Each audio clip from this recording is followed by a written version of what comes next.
Hello everyone, it's Shane Kanto, your Wasteland reviewer, and I'm here to review Georgetown.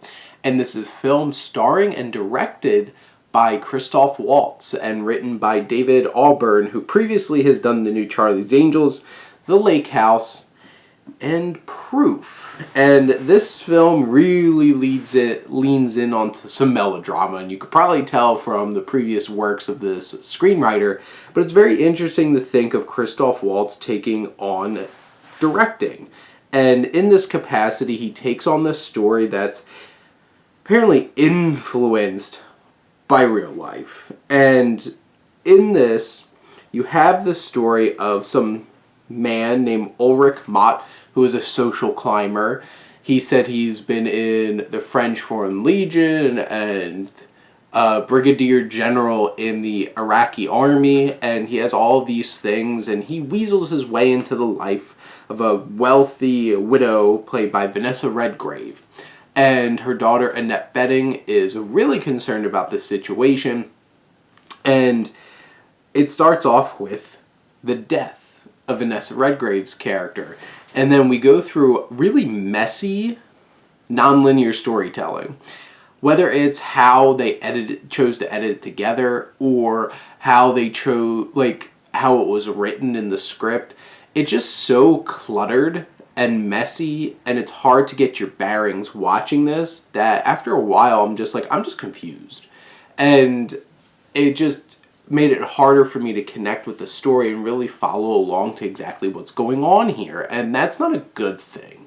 You're sitting there watching this film, and if you're going to go non-linear, you have to have a reason why. And I guess they just try using this to set the mystery of things, but they don't want to give away how she died until the very end of the film, but you want to have all the stuff afterwards with him, Christoph Waltz's character Mott, doing a hunger strike and demanding his military garb, and Annette Bening just popping up and being very suspicious. And that's really all she does in this film. She's really underutilized.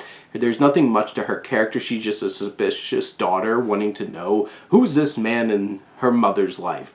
Vanessa Redgrave does a really fine job in this film with this performance, and she gets some big moments, but, Christoph Waltz is here to chew all the scenery in this film, and he has some big yelly moments, he has extremely charming moments, and that fast, conniving talker that he is, and you have all those things melded together into this film. But after a while, just so convoluted and convoluted that I'm I can't figure out what the hell's going on here. And what's real, what's not, because he's a charlatan. Or is he? You have to figure out by keeping up with this movie and figuring out what's real, what's not. Is he really all these, brigadier general and all these kinds of things? And it cuts back and forth between him meeting Redgrave and taking advantage, and her basically coaching him on how to woo the big DC people, and then ups and downs.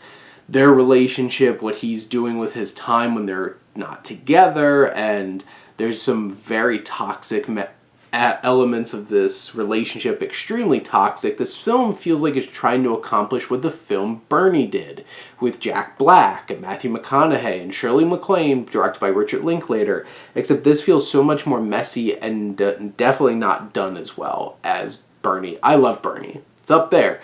This one is very messy and hard to follow and doesn't have a whole lot of narrative drive.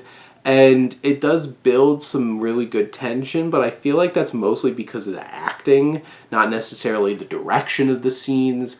And Waltz obviously is putting himself front and center to really do a lot here. And it's a really strong performance in a movie that doesn't feel like it really comes together. And from a technical standpoint, the cinematography is fine. They're throwing some Dutch angles. And there's the most impressive piece of score is during the credits. The credits just kept rolling while I was figuring stuff out on my phone to record this, record my thoughts on this and my rating on Letterboxd. I'm just sitting there why wasn't this in the movie anywhere? And you have all of this going on in this film with some strong performances, even though besides Redgrave and Waltz, the characters don't have much to it. Like I said before, Annette Bening's completely wasted in this film. Just feels like a bit of a mess that never really comes together and really hits as deep as it should. But there's some strong performances, strong characters at the front, and some intriguing ideas. It's just thrown all together haphazardly and felt like it never really gets a chance to breathe or focus, and that is a big detractor. Honestly, Georgetown, I don't think's really worth your time, but if you're really into a charming and dark kind of mystery, maybe give this one a try. But if you're not really into this genre, this isn't going to be something that changes your mind. But those are my thoughts on Georgetown. Let me know what you think, and let's talk some movies. But thank you as always for tuning in and supporting your Wasteland reviewer.